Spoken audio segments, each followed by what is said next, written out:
The world is changing, and the world is changing fast. As we talked about last week was the week that Black Ops 2 actually took place.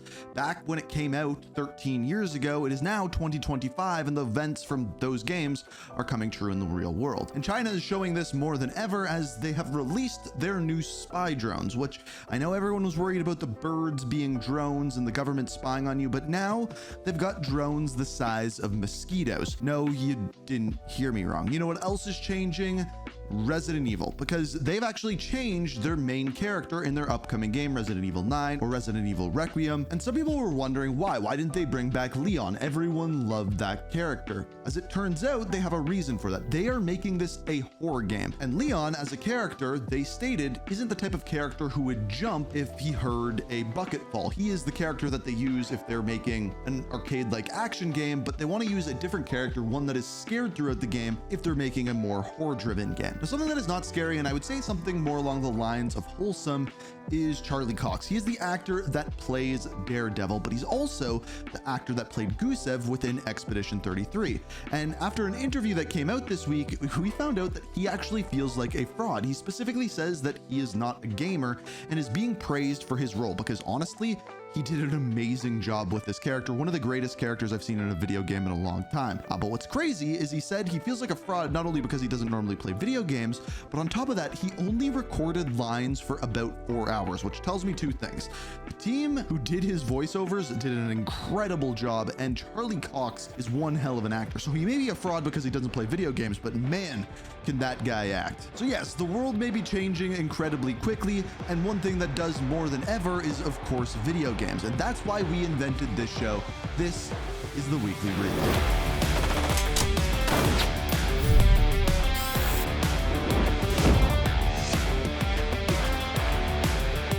With the Weekly Reload, we like to dive into all of gaming news with a little bit more of a focus on first-person shooters. But you know what's even bigger than the first-person shooters right now? Gambling in CSGO. We've seen this for a very, very long time with Counter-Strike box openings and things along those lines, but it's grown since then. Now sports betting has become a part of esports as well as gambling sponsors. Well, Riot actually took to the streets this week, giving their entire take on what they thought about gambling in esports and specifically on League of Legends and Valorant. Basically, what they had to say is that this is going to be happening whether or not they support it. So their thought on the thing is if it's going to happen, they might as well, number one, profit off of it, and number two, try to control it. They told us that in the last year, 2024, $10.7 billion was spent on gambling for specifically League of Legends, which is mind-blowing. Now, some of the ways that they say that they're going to vet this is that a lot of these sports betting sites are not actually verified sports betting sites, so their bookkeeping can literally just take your money. So they're going to verify any that sponsor any of the League of Legends or Valorant teams, as well as they cannot have sponsorships on their jersey or specifically on the Riot streams or Riot accounts.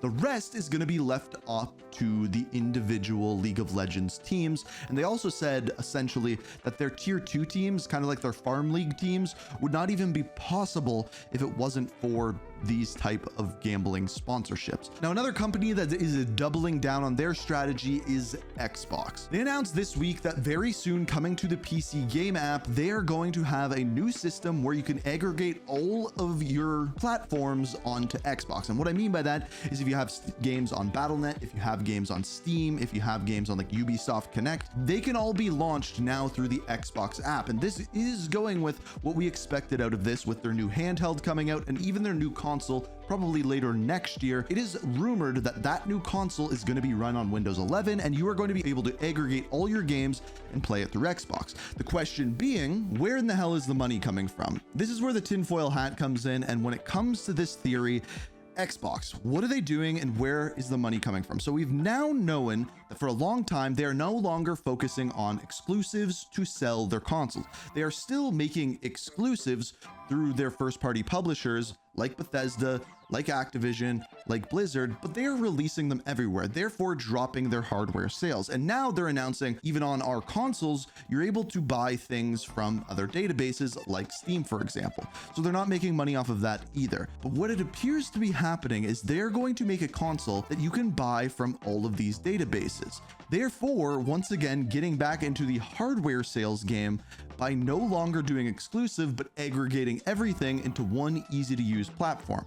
I compare this to what the iPhone does, having a phone with a bunch of different things on it, but it's easy to run, easy to use. They're trying to be the iPhone of the console. At least that's what I think. And that's what the tinfoil hat thinks. The other thing that was announced was the limited edition Meta Quest that Xbox is working with. And as far as this goes, it's just basically an Xbox themed Meta Quest, but they also showed Black Ops 6, for example, being able to be played on it. No, not in VR, in AR. In other words, you can have a fake screen up playing Call of Duty in this augmented reality world. And where it seems like Microsoft is doing very good, I think making like $88 billion in profit last year, they're looking at more layoffs via rumors, and specifically Jason Schreier. He put out an article stating that this coming up week, another round of layoffs should be coming at Xbox. This is after multiple other rounds of layoffs, and the current rumor is oddly the Forza team might be the team that is going to get hit most heavily by this. And speaking of layoffs, Xbox is not the only company doing it. Remember Mind's Eye? Yeah, the game that came out last week, but seems like it came out forever ago because the game just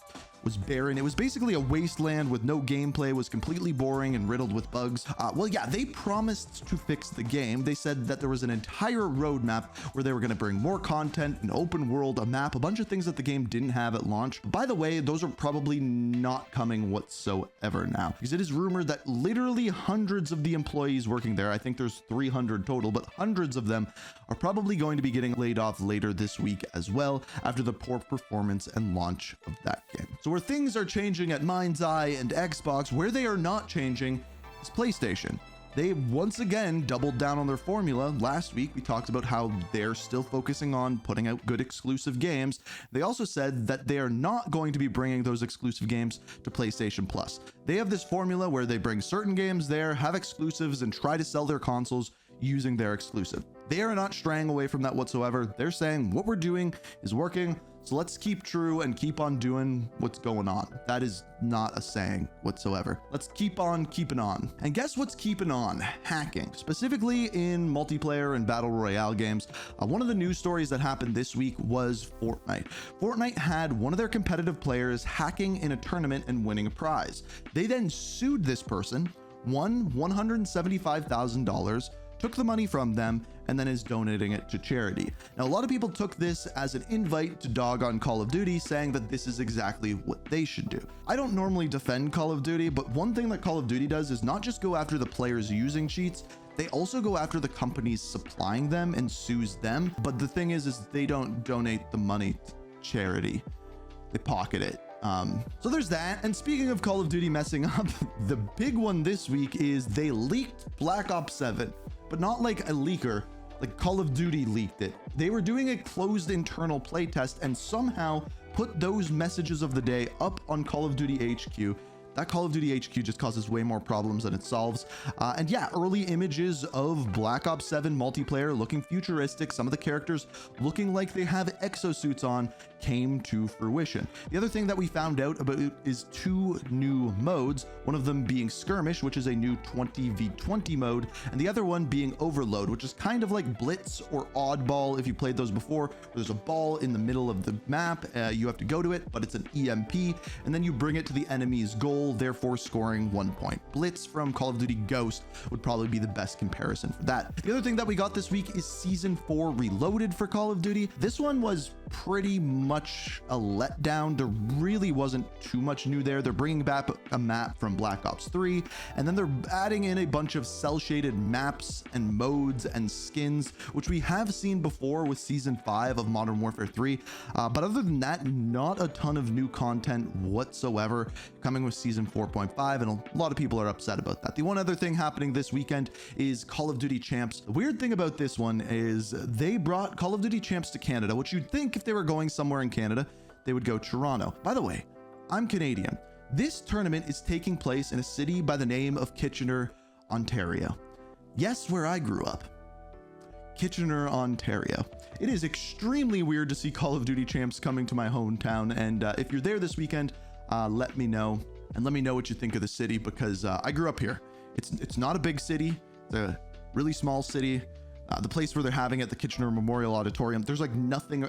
It's a very weird spot for Call of Duty Champs. But yeah, I grew up there. Very boring town. Now moving on to another first-person shooter, we have Splitgate 2. This game got $100 million of investor money. I don't know how. It's a lot of investor money and borderline too much investor money. We also found out that there's about 200 employees working at 1047 Games, and they have laid off some of them in recent weeks. After the launch of the game, after the incredibly high-priced microtransactions, which we now are guessing were priced so high because of the $100 million investment, the money that they had to make back. Needless to say, this game is fun. It's a lot of fun arena shooter. They introduced a battle royale, and in fact this week that they announced that the things that will be coming out on July the 3rd include ranked arena, mastery camos, a new map, and something more. This is coming with season 1 chapter 2. So yeah, they're already putting out going gangbusters on content, which is good to see. But with laying off all these people and now knowing that there's like 200 employees here, am I the only one that feels as though this game doesn't feel like 200 people worked on it? It feels like a passion project for kind of college students, which it was, but now it's like this huge $100 million game. It doesn't feel like 100 million. Am I the only one that feels that way? Do you think it feels like $100 million, 200 people working on it kind of game, or what are you feeling with that? Now, another thing, that trailer, if you will, that came out this week was gameplay for not a Witcher game, but a game that is very reminiscent of it. This is some gameplay from Blood of the Dawnwalker. This will be a great opportunity to show you our combat system. Our goal was to make the player feel like a real swordmaster who closely observes his enemies. We'll begin this fight by using acrid dust to stun one of the enemies. Now, when you attack, you choose one of 4 directions: up, down, left or right, in order to hit the opponent where he's unable to parry. And similarly, when defending, you have to take note of the enemy's intent and the direction of the attack. On the left side of the screen, just above Cohen's health, you have activation charges that will be filled in with each successful attack, block and parry. Once they are full, you can use one of the active abilities which allow you to take a more tactical approach to fighting. We started the fight by throwing some acrid dust, and now let's cast Burning Blood. It's a hex which boils the enemy's blood and burns their skin, dealing physical damage over time. So this game looks fascinating to me. If you're an RPG fan and you're a fan of The Witcher, this is one you're definitely going to want to check out. This game features the full-on day and night cycle where your gameplay is going to vary based on whether you're in the day, whether you're at night, and there is many things throughout this gameplay that they put out, which is about 20 minutes long, by the way, that looks absolutely incredible and very reminiscent of The Witcher. So if you're hankering for a game like that, this is definitely one you're going to want to put on your radar. And speaking of games to put on your radar, something that I wanted to focus on a little bit more is when games are doing well, I wanted to kind of give them a shout out on the show. One of which that has sold 1 million units is Funcom's game, which is the new Dune MMO game. Now, I played this game early, and it wasn't my cup of tea. I'm not huge on survival games, but it is clear that people who are playing this game are playing it a lot. All of my friends who I see have it on their library just don't get off the game and are pretty much playing it non-stop. So if you are a fan of MMOs and survival games, or if you're a fan of the Dune universe, I think you will really like this game. Even though I didn't like it, I could 100% see how people can just get completely enveloped in this game and just completely enjoy it. So if you're a fan of any of those, check that one out. The other one that sold 1 million copies in 6 days, it's Peak. So it's really good. No, literally, it's Peak. So it's really good. It's literally called Peak. Good. The game is Peak. Good. The game's good. No, I'm not saying it's really good. I'm saying the game is Peak. Good. That means good. Play the footage of the game, Slick. I don't know if they're gonna let you on the plane with no shoes on. Okay, are you ready? I'm ready.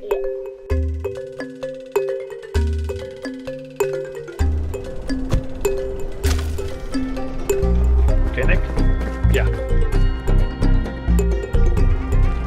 Cute. I think we go up here and think that. Okay. Yeah, let's do it. Much less. No. No! Don't knock it out.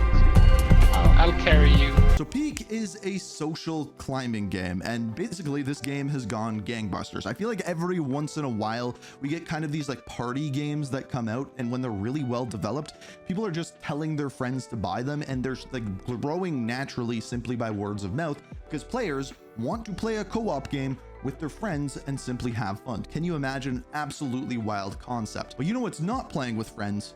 That is the other game that came out this week by the name of Stranding 2. You may have heard about it. Now, this game is going gangbusters with critics. It is sitting at a 90% on OpenCritic. It is the second best reviewed game this year, right beside Expedition 33, which we talked about earlier in the show.